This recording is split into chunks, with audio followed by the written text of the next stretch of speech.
So let's get down to the brackets. If you follow Niel Greenberg like I do, you can do so at N Greenberg on X, the Everything app, also known as Twitter and Instagram.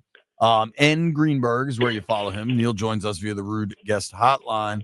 You just, I think it was today, maybe it was yesterday afternoon. You posted your 10 steps to winning your March Madness pool. Take us through the steps, brother.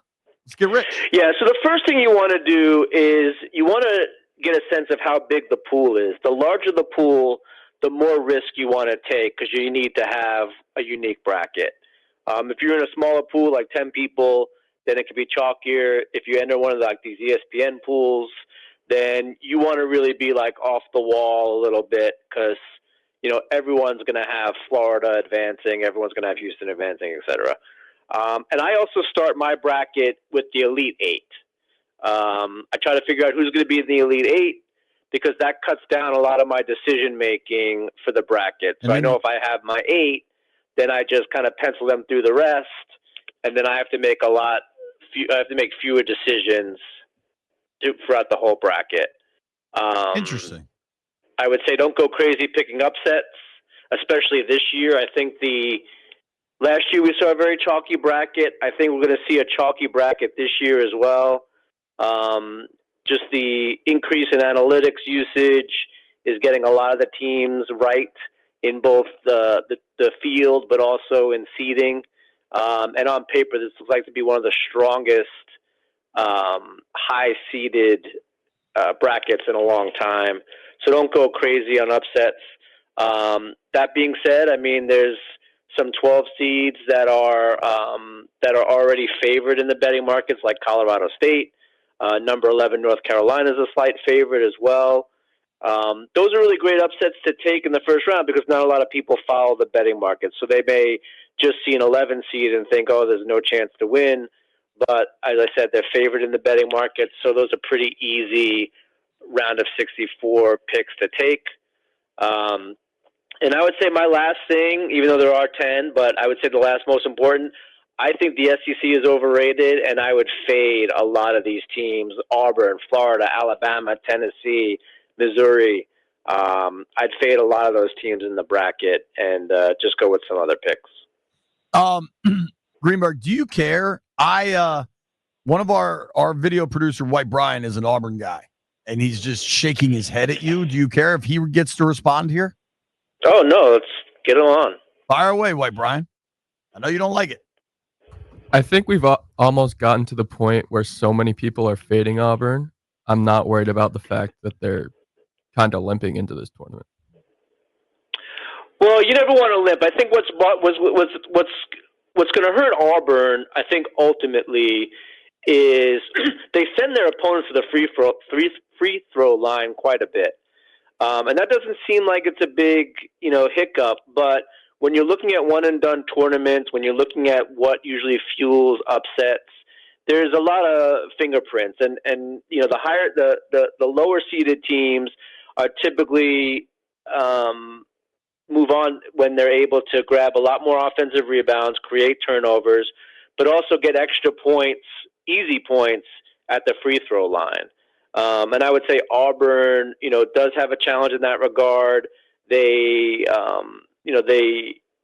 do pretty well defending the three, but they, again, I think if they're going to start sending the opponents to the free throw line, that's going to create some extra easy possessions. And also, they don't really play very fast.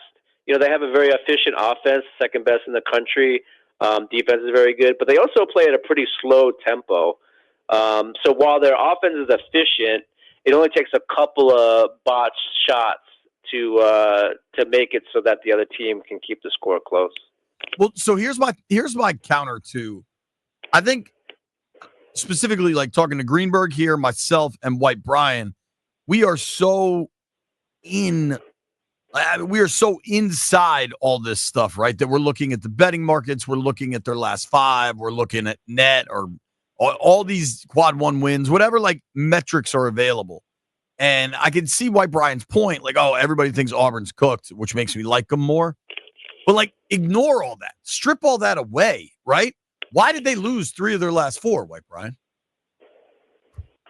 You put teams on the free throw line. They didn't make their free throws, and they struggled rebounding, which makes me terrified of Creighton. Okay. See, that I think is more real analysis than like, oh, everybody's zigging, I'm going to zag. Even if a big-eared radio host often says that, I just think, who do you think the best team in the tournament is, Greenberg? Well, I think Duke's the best team. I think Maryland is the best value, and I actually have Maryland beating Duke in the final. Whoa! I mean, I think Duke. You have Maryland winning the title in your bracket? Yeah, I think so. Talk about burying the lead, Greenberg. I'm sorry, no, I have Duke over Maryland. Sorry, I have Duke over Maryland. You have Maryland in the final? Yeah, I have. Yeah, and actually, if I'm going to be putting it in like a big bracket, I probably flip that. I probably have Maryland winning. All right, but that is about all right. Let's so everybody understands this. We're talking with our friend Niel Greenberg here on the Rude Guest Hotline. If you're joining a 2,000 person bracket, or just like one of these super 8 million people brackets on ESPN.com, or I'm sure the Post has one. I'm guessing Odyssey has. Like every big company has one of these things, right? Right. Your theory there is don't go with the chalk because everybody has the chalk. You gotta do something different, and that's right. In that scenario you like Maryland. Yeah, so like if you're looking at, I would say any pool with more than 150 people, a team like Maryland would be very enticing to me as a championship play. When you look at like the ESPN People's Bracket, a lot of people have it's almost split between Florida and Duke to win the title in the title game. So right away, I probably don't have either of those teams winning it because you just have to be so much more right in the early parts of the bracket. If half the bracket is going to have Duke winning, half the bracket is going to have Florida winning. The only real way to like differentiate yourself is to have neither winning. Right. And I imagine everybody's going to imagine 75% of brackets have either Duke or Florida winning. Right. So both these things are true. I think Duke is the best team in the bracket and has the best chance of winning. I would not necessarily pick Duke in every type of bracket I'm in because everyone's going to be a very popular choice, right? So there's like realistic March Madness talk, and then there's how do I maximize my bracket talk? So depending on like what kind of conversation we're having here, but in terms of brackets, like I have Duke beating Maryland. I feel like Maryland in the final is enough a differentiator where if Duke does win, I still think my bracket can be unique. But if I'm in, a really, really large bracket, hundreds of thousands of people, then I absolutely would have a team like Maryland winning it all. Okay. So let me back out of that. Maryland's a comfortable favorite against Grand Canyon. I think Maryland will be favored over the winner of Memphis, Colorado State, should they advance. Although I am a little nervous of Colorado State, I'll be honest with you. You are comfortable. Forget trying to win your bracket. You think Maryland can beat Florida in 40 minutes of basketball? Oh, yeah. And if you look at my tweets, actually, I was on the show. I've been talking about Maryland on the show for a couple of weeks. You have. Like, so this isn't really like necessarily a surprise. I think Maryland's a very good team. I think Colorado State is going to beat Memphis. That's going to be a little bit of a challenge. But look, all teams have a challenge at some point. I think Connecticut in this bracket is really tough for both Maryland and Florida. I think Connecticut could be really undervalued in the tournament. And if I'm in a big, if I'm like in a huge thing, I would even consider, moving Connecticut past the Sweet 16. If I'm putting in a couple of brackets to differentiate. And this is a tough bracket. Like Connecticut being here kind of jammed me up a little bit because I really like Connecticut. I like both BYU and VCU to make a deep run. They play each other in the round of 64. That kind of jammed me up a little bit. So, you have to make decisions here. But as I said, I've been talking about Maryland for a while on the show. I thought they were going to be a lot better than their seeding. I think they're obviously a really talented team. They like to play fast. They take care of the ball on offense. They're very, very good defensively, limiting rebounds. They don't send opponents to the free throw line. They're pretty good at generating turnovers. Like, they do a lot of the things that you want a good tournament team to do for a deep run. Listen, man. I had a plan. I'll never understand why in the hell Arizona's the 4 seed in the East and Maryland's the 4 seed in the West. Sure seems like you should swap those. I had a plan of going to Newark, New Jersey to watch Maryland play Duke in the Sweet 16. But Greenberg, if you're telling me I got to fly to San Antonio to watch Maryland play Duke in the finals, I will be there, sir. Look, that's what I have. I mean, these are all educated guesses. Sure. Yeah. But I get that. But that's what I have right now. And like I said, I've been on Maryland for a little bit. There's no reason for me to jump off now. I feel like I know you well enough. I think the 5-12 upset has gotten to be like too mainstream. And I think if you're actually looking for an upset, you need to go lower. You got anybody 13 or below getting to the Sweet 16? Actually, I think the 11 seed is way better value than the 10 seed. I think North Carolina is going to be really good. I've been on them a little bit.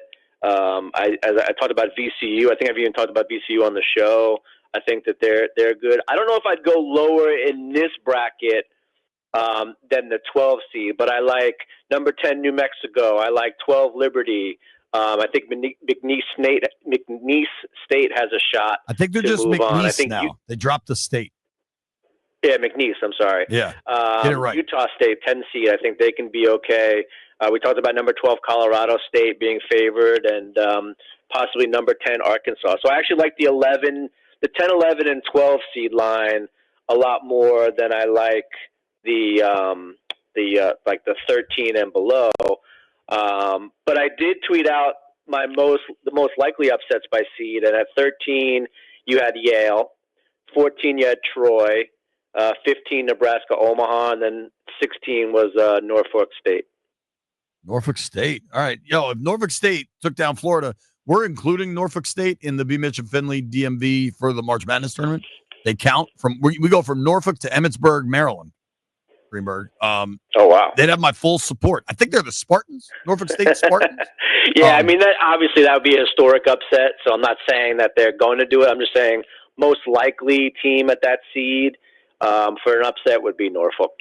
I want to make sure we get time for some hockey, but St. John's, man, I am fascinated by what that second round matchup, assuming St. John's beats Omaha, they're playing, it's Patino going against Bill Self, or even juicier, Patino going against John Calipari. I find that fascinating. I know that the Johnnies play really tough, really good defense, but they can't really score. And I fear if St. John's gets a quick whistle against some really good athletes on Kansas or Arkansas, I feel like that could be – I'm guessing you're from Queens. Like, did you grow up loving St. John's? All right, so St. John's was very close to where I lived. I almost went there. They've been my favorite collegiate basketball team for as long as I can remember. I'm so happy to see them doing so well. I am fading St. John's. I do not think they're going to make it out of the opening weekend. I have them losing to Kansas. Here's the thing about St. John's. They're having a great run, but I do think that a lot of it is hype. I am fading St. John's. Maybe I'm not allowed to go to the corner pizza place anymore with that. But I am not a fan of St. John's in this tournament. I'm fading them to go home pretty early. Dude, I kind of think I am too. I just think a lot of it will determine on the whistle because they play so physical, and I don't know that. I don't know. I'm fascinated to see how it goes. And if I'm saying that, like, that's something that I believe, and it pains me. Can I ask a different question, Greenberg? Sure. I believe in our conversations, I think you're a proud member of the tribe, correct? Would go to St. John's not impact that? I look, if they gave me the right scholarship, I was going. Hey, money talks, so talk Mo Bucks. Plus, at the time, there's no on-campus housing, so they actually gave you money to live off campus, which was very appealing to someone that does not like any sort of parental supervision or supervision of any kind. And for me to be able to run amok, even more so than I did as a kid in Queens, was very appealing.